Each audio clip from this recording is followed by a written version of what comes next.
They found Walter with a blanket still tucked around his knees. The room was warm, quiet, and filled with the faint hum of his old television. There were no signs of distress, no struggle, no pain. But those who knew him noticed something else. The light in his eyes had faded long before his body gave in. He was 78, lived alone, no major illness, but over the last few years his strength had dwindled, his memory dulled, and the spark that once made him the loudest laugh in any room had quietly vanished. The official cause: natural decline. But that label hides what really happened. It wasn't disease that stole Walter's vitality. It was disconnection, from touch, from intimacy, from himself. See, what no one talks about is that as men age, society subtly teaches them to give up certain parts of their identity. They're told that sexuality is for the young. That desire has an expiration date. That pleasure, touch, and even self-exploration are inappropriate past a certain age. But here's the truth. Giving up self-pleasure in old age doesn't protect your dignity. It can erode it. As a men's health specialist for over 3 decades, I've seen firsthand what happens when aging men abandon this essential part of themselves. Their testosterone plummets. Their prostate begins to congest. Blood flow slows. And worse, so does the spirit. They stop feeling like themselves. They lose drive. Emotionally, mentally, and yes, physically. But it doesn't have to be this way. In this video, I'm going to walk you through 4 powerful reasons why maintaining your intimacy with yourself isn't just healthy, it's vital. We'll uncover how it supports hormone health, prevents painful prostate issues, protects erectile function, and even sharpens emotional clarity and self-esteem. And I want to be clear, this isn't about lust. It's not about fantasy or indulgence. It's about biology, circulation, brain chemistry, and respect for your aging body. You see, when you stop engaging in self-touch, especially after 60, it sends a message to your system that that part of you is no longer needed. Over time, your body stops maintaining it. And when that happens, it gets harder and sometimes impossible to get it back. But here's the good news. You can change this. Thousands of men I've worked with have rebuilt strength, improved energy, and restored their confidence just by reintroducing this simple, natural rhythm back into their life, with intention and respect. And at the end of this video, I'll share the one consequence of abstaining that even most doctors won't mention, but it could quietly triple your risk of prostate complications. So, stay with me. And if you're watching right now, type 1 in the comments if this message speaks to you, or 0 if you're still unsure. Either way, this is a conversation we need to have.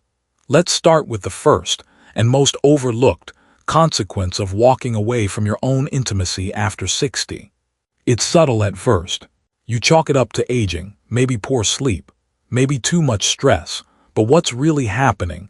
Your testosterone is quietly collapsing, and that shift isn't just about sex. It's about your energy, motivation, muscle strength, memory, even your ability to focus and solve problems. Testosterone is often thought of as a young man's hormone, but it's absolutely critical for older men, especially those trying to stay independent, clear-headed, and physically strong into their 70s and beyond. When you stop engaging in sexual stimulation, solo or otherwise, your body gets the signal that this function isn't needed anymore. Your brain then responds by reducing the signals that stimulate testosterone production. And once that hormonal domino starts falling, it affects everything. One of my patients, Henry, was 72 when he came in, retired teacher, proud father, never had any major health problems. But he told me he felt like a fog had crept into his life. He wasn't depressed, but he wasn't joyful either. His hobbies didn't excite him. Food tasted bland. He stopped shaving regularly. He even started skipping showers. He assumed it was just what happens when you get old. But his labs told another story. His testosterone had plummeted by nearly 60% in just 18 months. No trauma, no disease, just disuse.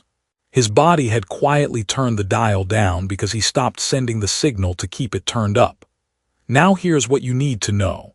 When testosterone drops, your muscle mass shrinks, belly fat increases, blood sugar worsens, and memory begins to blur.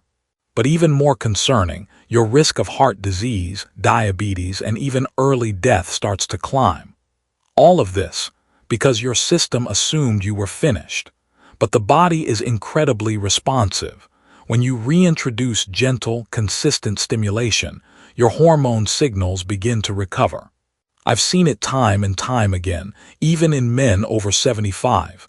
They didn't become bodybuilders. They didn't become Casanova. They just started feeling like themselves again. Their grip strength improved. Their appetite returned. They cracked more jokes. It wasn't a miracle. It was physiology. Now I want to pause for a moment to say this clearly. This is not about shame or guilt. If you've stopped, it doesn't mean you've failed. Many men simply didn't know what was at stake. They thought they were being wise, restrained, maybe even spiritually disciplined. But discipline isn't the same as disconnection. Touch, pleasure, and intimacy aren't just physical acts. They are part of your endocrine health, your vascular health, your neurological resilience. And for older men, these systems are more fragile and more responsive than ever. That's why the decision to maintain this simple habit, even privately and infrequently, is not selfish. It's maintenance. Just like brushing your teeth, walking around the block, or taking your vitamins. You don't need to overdo it. But you do need to be consistent. And let me be blunt. If you're relying on pills alone to protect your manhood while ignoring the core behaviors that keep it alive, you're building a house on a crumbling foundation. Now maybe you're watching this and thinking, it's already too late for me. It's not. You can always begin again. Even small steps, once a week, twice a month, whatever feels natural, can restore blood flow, keep the tissues elastic, preserve nerve sensitivity, and help stabilize your hormonal rhythms. Because let's be honest, when a man loses this connection with his body, he doesn't just feel older. He feels invisible, unmoored, like a key part of his identity is fading without explanation.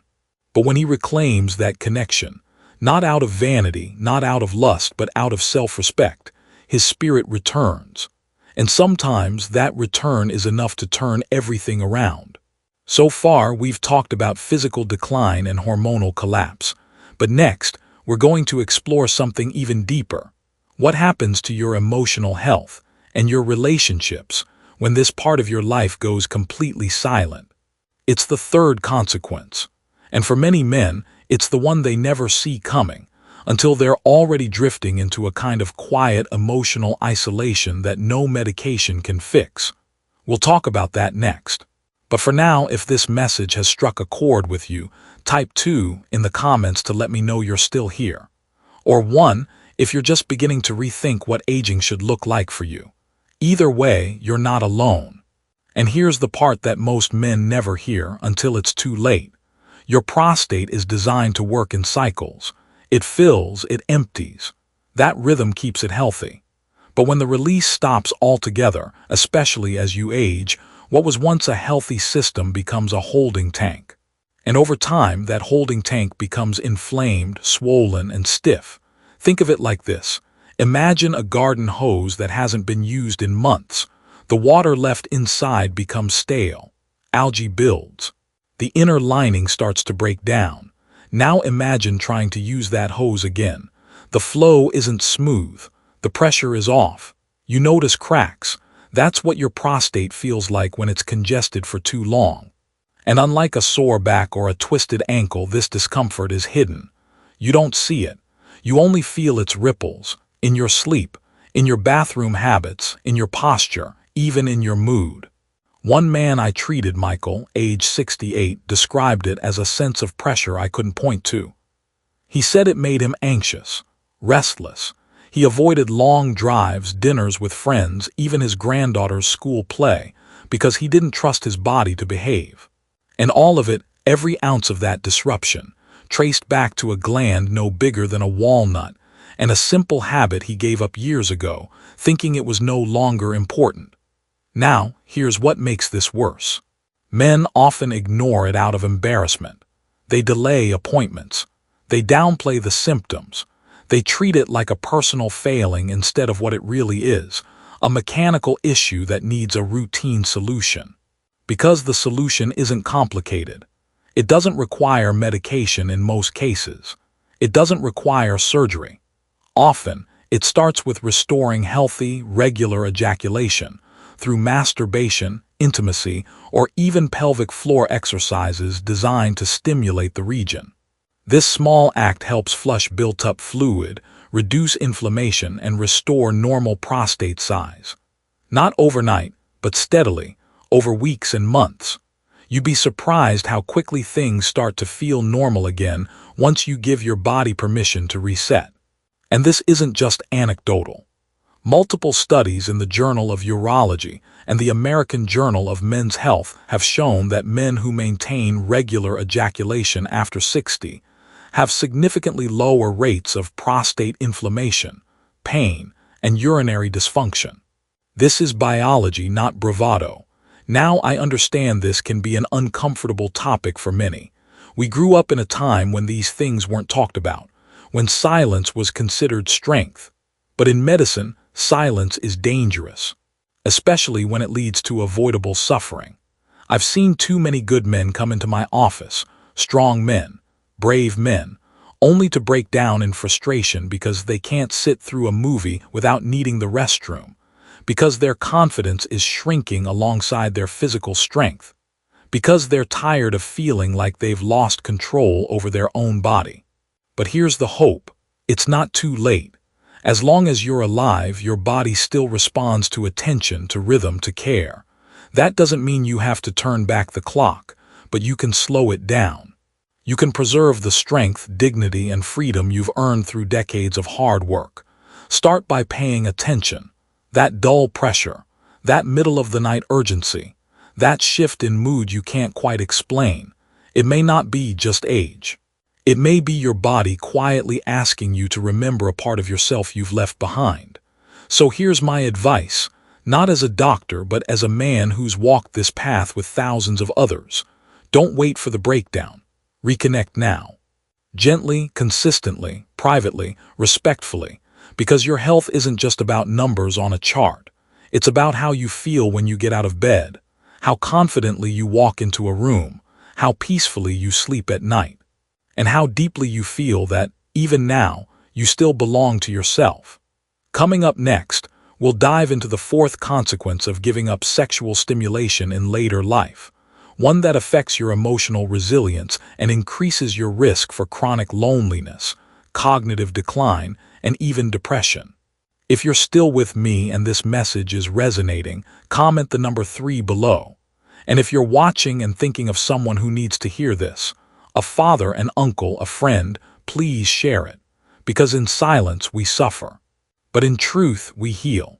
Sometimes the most powerful medicine isn't a pill, it's the motion of life itself. And for older men, one of the most overlooked forms of that motion is release. Now I know, this isn't the kind of topic that comes up at the dinner table. But if you're a man over 60 and you've slowly stepped away from any kind of sexual activity, even with yourself, this message could be the one that saves your quality of life.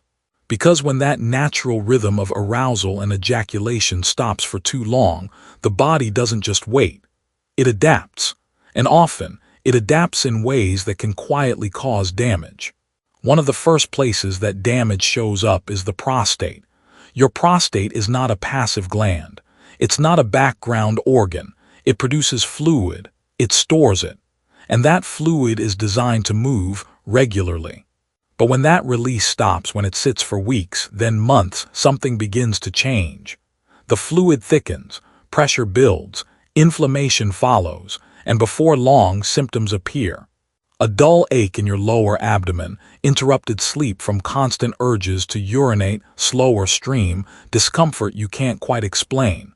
I had a patient once, late 60s. He hadn't been sexually active in nearly 2 years. No interest, he said. Thought he was done with that part of life. Until a routine check showed his PSA levels climbing. Further tests revealed inflammation and swelling. He was looking at a biopsy and it rattled him. What shook him most? The realization that something so simple, so human, could have helped him avoid all of it. Now, I'm not saying masturbation is a cure-all, but science is clear. Consistent release reduces congestion. And research, including a widely cited Harvard study, shows it may even reduce the risk of prostate cancer. This isn't about lust. It's about function. It's about respect for how your body still works even after 60.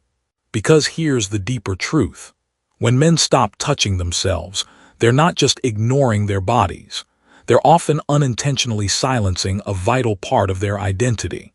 You see, after decades of pressure to be strong, stoic, and selfless, many older men believe that giving up pleasure is noble, that stepping away from intimacy is the right thing to do. But what they don't realize is that over time, that distance creates a kind of emotional numbness. They stop feeling like themselves, not because they're sick, but because they've lost touch with the spark that once made life feel full. I've heard it too many times in my office. "Doc, I feel hollow," not in their bones, in their spirit. And it's not just about aging, it's about disconnection. We all need something that reminds us we are still here, that we can still feel, that we're still human. For older men, self-pleasure, done with intention and care, isn't indulgence. It's an act of preservation. Neurologically, the chemicals released during orgasm, dopamine, oxytocin, endorphins, aren't just about pleasure. They're about balance, mood regulation, mental clarity. They fight anxiety. They support sleep. They help you feel more grounded in a body that's been through decades of service and survival. When you cut that off, especially for years, something shifts. You may not notice it right away, but eventually you do. A little more irritability, a little less joy, a fading sense of being anchored. And the worst part, most men don't even realize that a piece of that puzzle could be reclaimed. With no cost, no medication, just a gentle return to honoring your body. So if no one's told you this before, let me be the first. You don't need to give up that part of yourself. You don't have to accept fading into the background. Your body still works. Your heart still beats. Your desire to feel connected to yourself still matters. And sometimes, the simplest act of self-respect is just showing up for your own aliveness. Some losses don't come with loud warnings. They arrive in silence, not with pain but with absence. I've watched it happen more times than I can count. Men in their 60s and 70s who once walked into a room with quiet strength, now unsure of who they are anymore. Not because they're sick, not because something tragic happened, but because they slowly drifted away from themselves without realizing it. And the spark that started that drift, often, it's the moment they stopped engaging with one essential part of being human, intimacy with themselves. Most men don't link these things together. The loss of motivation, the sudden wave of isolation, the flatness in their mood. They blame stress, or age, or just getting older. But beneath it all, something deeper is quietly unraveling. Without regular physical expression, even solo expression, dopamine levels begin to drop. Testosterone falls. The brain loses one of its key sources of emotional balance. And slowly, the world feels grayer. Food doesn't taste the same. Music doesn't move you. You stop reaching out to friends. And eventually, you stop reaching out to yourself. But here's what breaks my heart the most. Most men don't know this is happening. They just assume they've become dull, unimportant, less than who they once were. They tell themselves it's just how things go. That pleasure is something you grow out of. That a man should age quietly. But those are lies we've been taught. Lies that are stealing our vitality, and it's not just emotional. When you cut off this part of your biology, the consequences ripple outward. Hormones crash, prostate issues creep in, blood flow weakens, sleep suffers. Even your memory can begin to slip. But there's something even more dangerous than all of that. The moment you stop seeing yourself as a man who still feels, you begin to disappear, not to others, but to yourself. So let me tell you something I tell every patient who's ever sat in my office with this silent sadness in their eyes. You are not done. You are not past your prime. You are not too old to feel connected. You are not too late to come back to life. Your body remembers. Your mind still wants to engage, and your spirit is just waiting for permission. It starts with one decision: to reclaim what was never shameful to begin with, to choose connection over silence, to recognize that pleasure is not a young man's game. It's a human right, and it's one of the last places where a man can feel fully alive without needing anything from the outside world. If this message stirred something in you, if it reminded you of who you used to be, or who you want to become again, then take this seriously, take it personally, because it is personal. And if you're still with me, if you're still listening, leave a 1 in the comments to let me know you're here, still standing, still choosing yourself, still fighting for the fire that never truly left you. And if you're not ready, that's okay too. Type 0 and tell me what's holding you back, because your voice matters, and your story isn't over.